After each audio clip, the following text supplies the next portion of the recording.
예, 지금부터는 경선 결과 좀 더 자세히 분석해 보도록 하겠습니다. 야당 반장 김정우 기자가 나와 있습니다. 자, 김 기자 어서 오십시오. 자, 며칠 전까지만 해도 이렇게 되면 홍준표 후보가 뒤집을 수도 있겠다 이렇게 생각하는 분들도 많았던 것 같은데 6.35%포인트 차이죠. 이 정도 수치는 어떻게 해석을 해야 할까요? 그 합산 결과로 보면 뭐 대충 낙승입니다만 일반 여론과 그 당심의 격차가 컸던 게 결정적이었습니다. 저희 TV조선에서 또 몇 차례 여론조사를 통한 결과 예측을 해드린 바 있는데 윤 후보가 여론조사에서 10%포인트 정도 지고 당원 투표에서 15에서 20%포인트 차이로 이겨서 최종 후보가 될 가능성이 높다고 분석한 바 있습니다.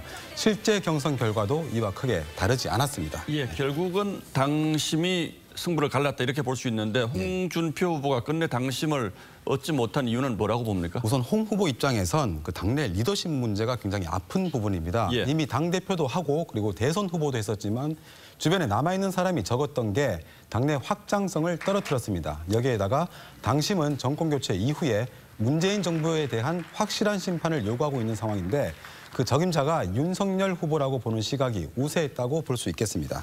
자, 이제 곧 선대위가 꾸려질 텐데 김종인 전 비대위원장이 이 선대위에 들어오는 게 거의 뭐 확실한 겁니까? 예, 거의 지금 확실하게 조율이 되고 있습니다. 예.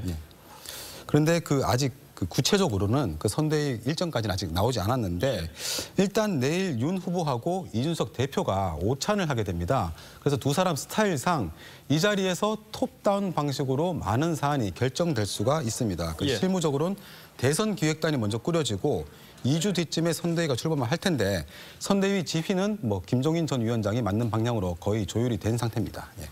자, 그런데 김종인 선대위가 출범하면 어떤 모습이 될지 이것도 상당히 궁금한데 저희 취재진이 이제 얘기를 많이 들어봤죠, 그 부분을. 그제 이제 좀 들어봤는데 김 전 위원장과 장시간 대화를 나눠봤습니다, 취재진이. 최우선적으로 중도 확장에 집중하겠다는 계획입니다.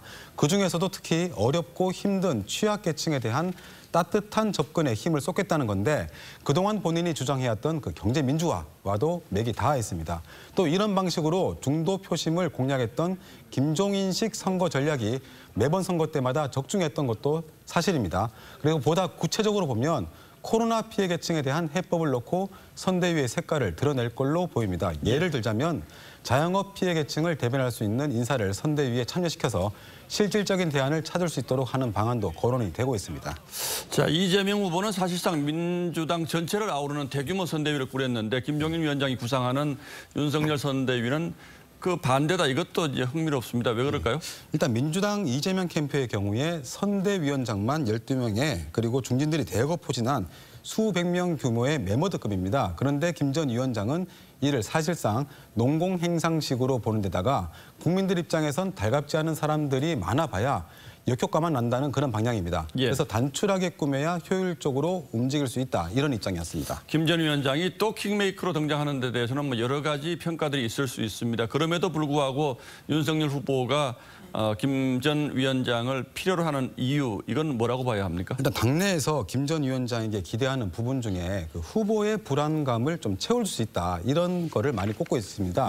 특히 앞으로 윤석열, 안철수 이렇게 두 후보 간의 단일화 문제도 서서히 논의가 될 텐데 이 과정에서 김 전 위원장의 역할이 적지 않을 걸로 보입니다. 특히 지난번 서울시장 보궐선거 때도 여론조사에서 앞서던 안 후보가 오세훈 시장에게 밀렸는데 이때도 김 전 위원장의 역할이 컸다는 평가가 당내에서 꽤 많습니다. 김 전 위원장은 저희와 만났을 때 단일화 없이 사자 구도에서도 윤석열 후보가 10%포인트 이상 차이로 승리할 거라고 자신을 하기도 했습니다. 그러니까 윤석열 후보의 김종인 전 비대위원장이 이제 호남 중도 그리고 이준석 대표가 청년층 이런 역할 분담 이게 예상이 되겠군요. 예, 그렇습니다. 예, 김정우 기자 잘 들었습니다. 수고했습니다.